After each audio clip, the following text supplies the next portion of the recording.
Ay, akala ko sir ako.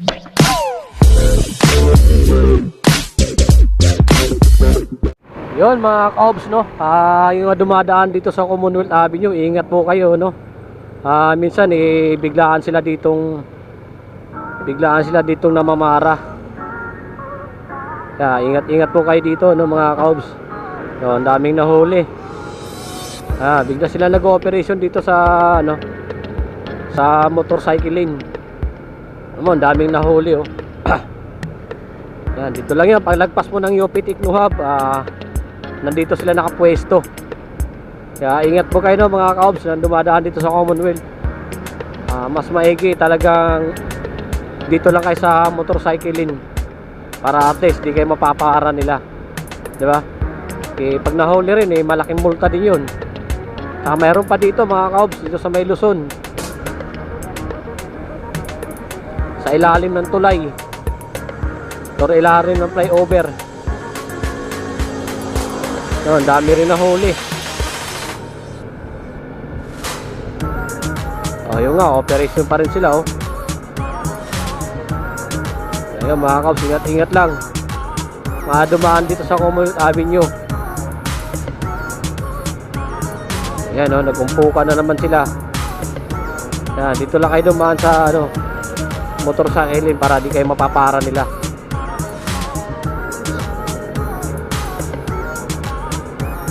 Daming nahuli. Tuwing Sabado talaga dito pumapesto sila tuwing hapon. Ayan, oh. Diba, di ka makakalusot dyan. Daming nahuli. Diba?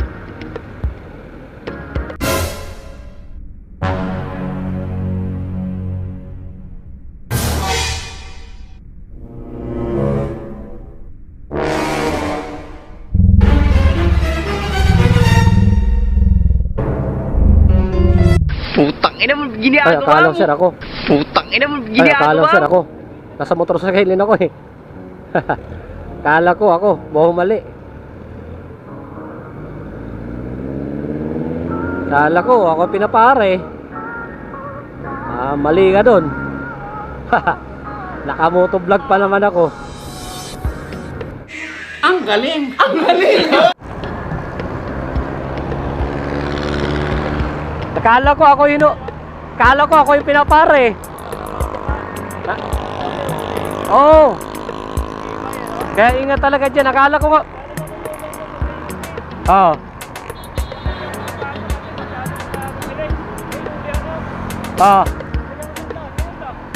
Gago talaga. Di ka talaga kagad makakapasok dahil nandun ka sa U-turn slot. Oo.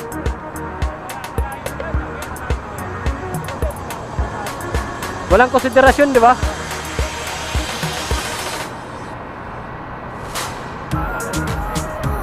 Talaga. Akala ko nga ako yung pinapara. Ay, naka-vlog pa naman ako. Sabi ko, sige, subukan mo para putungan ako.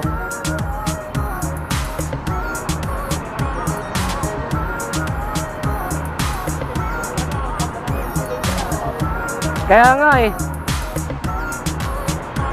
Dapat pinaglalaban mo eh. Kaya nga lang mahirap talaga. Kayaan mo, sila naman magdadala nun doon. Nauna pa silang kumita kaysa atin.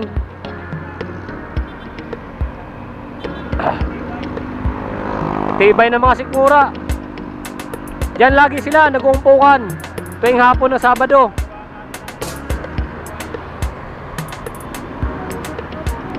Lagpas ka na ng konti sa motorcycle, yari na.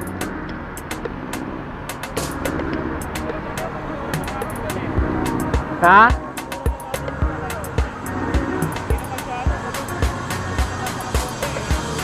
Kaya sa likuran ko.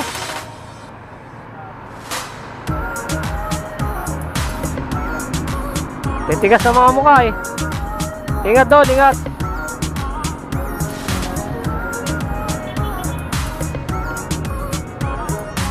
Ayun mo, kanina mga ka-obs,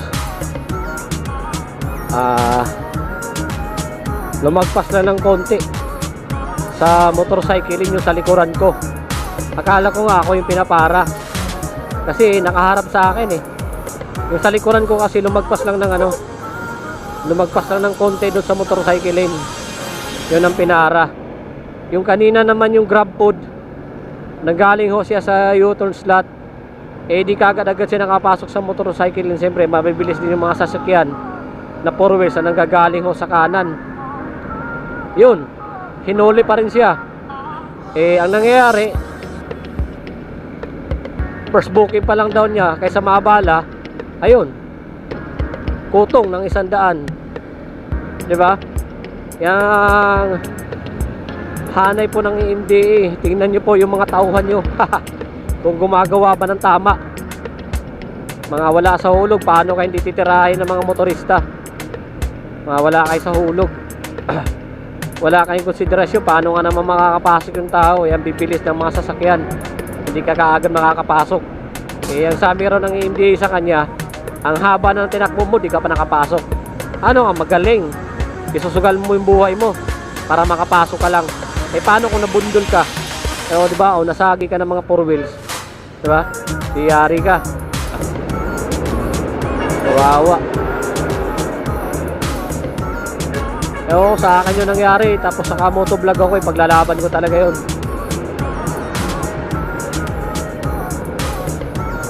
Doon sila magaling.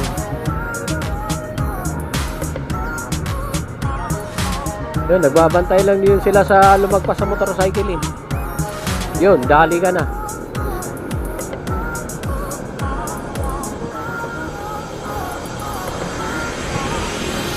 Yun, dito na tayo sa Batasan Road.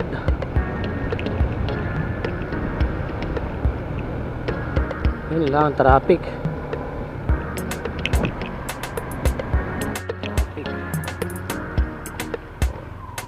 Lagi naman traffic dito sa San Mateo papasok, no mga kaops. Lagi yan. Okay, kaya mo yan, dandahan lang. Yan. Ayan. Okay, dandahan lang.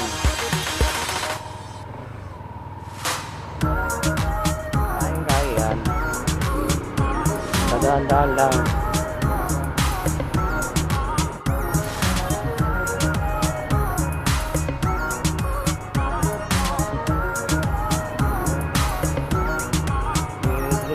Dandahan lang, kaya mo yan.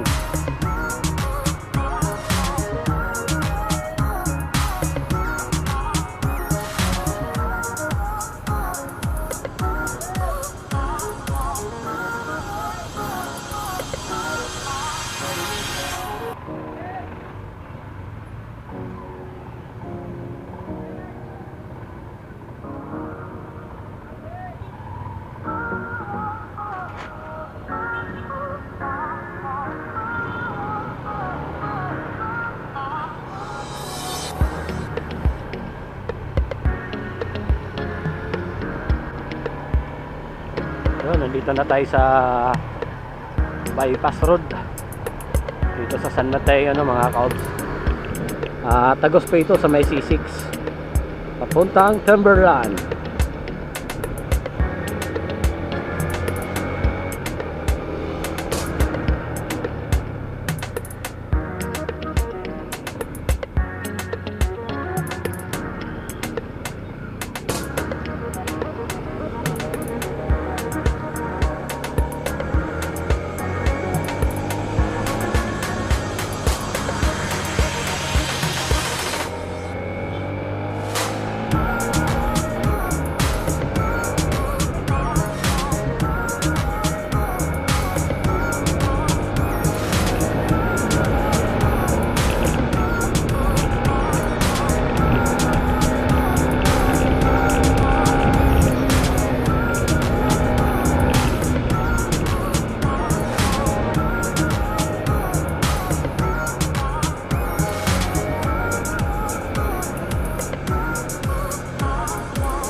Itong diretso na to mga Kabs, diretso na yan, papuntang Timberland yan, Timberland Heights, San Mateo Rizal yan, diretso na yan, papuntang Timberland po yan.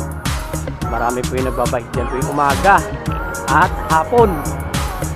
Dito naman yung dinaanan natin, tagos naman to ng Patiis Road.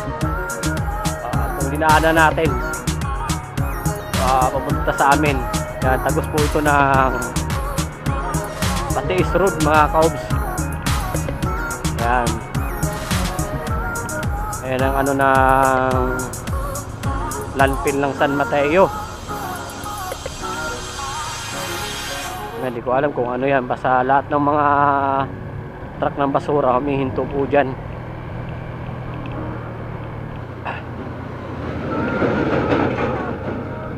Yan, yung diretso na yan dyan mga Kaobs. Yan, yung diretso na yan packet sa taas. Yan ang landfill ng San Mateo. Yan, yung diretso na yan. Kaso dito tayo sa kaliwa. Yung paanan po, yan. Yan, landfill po yun ng San Mateo.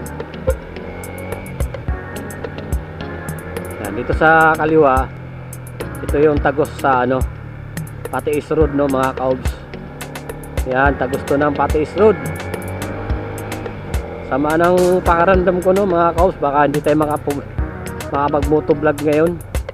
Ipahinga ako muna. Medyo masama talaga pakiramdam ko. Bumaba yata yung immune system natin. Tinamaan na naman tayo ng ubo, nakasipon.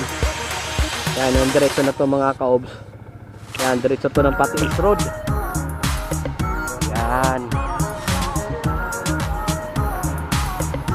Yan, pumasok yung dump truck. Alam, bilisan natin. Yan, baka maipit tayo.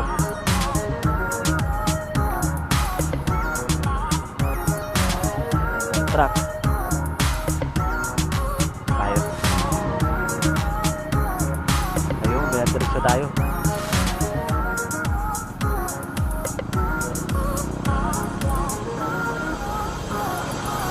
Yun, diretso din tayo kaso masikip.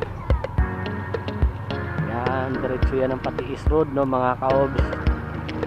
Yan, dito ito, rough road talaga yung sa amin. Yung semento may ginawa, nakatiwang-wang lang, sayang sayang na yung pera. Pakita lang na sinemento pero hindi natapos. Pera-pera lang talaga labanan mga Kaobs. Yan yung diretso na yan dyan mga Kaobs. Yan diretso na yan, Patiis Road yan. Kaso di na tayo pupunta dyan kasi dito lang tayo sa kaliwa papunta sa amin.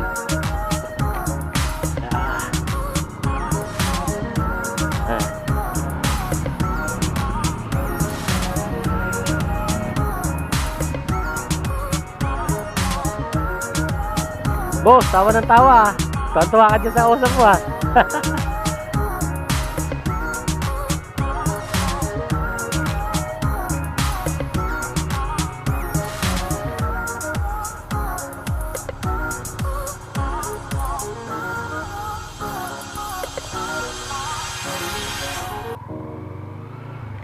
Haba-haba na yung motovlog natin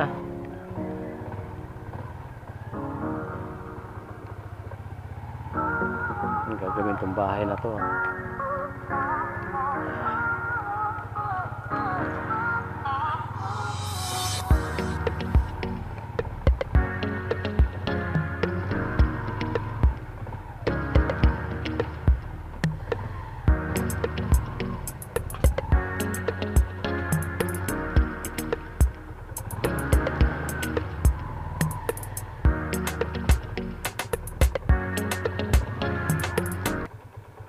Yun, dito na to sa bahay ng mga Kaobs.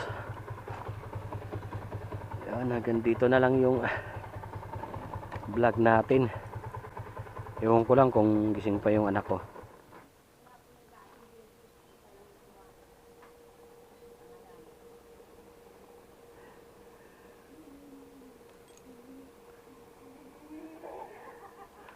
Brianna! Brianna! Susang landi. Brianna. Ayan, nakakatawa na yung anak mo mga Kabs, no? Brianna. Ay sus. Nandi naman talaga ng baby girl namin ah. Brianna. Ay sus, ang tawag ka pa. Hangko.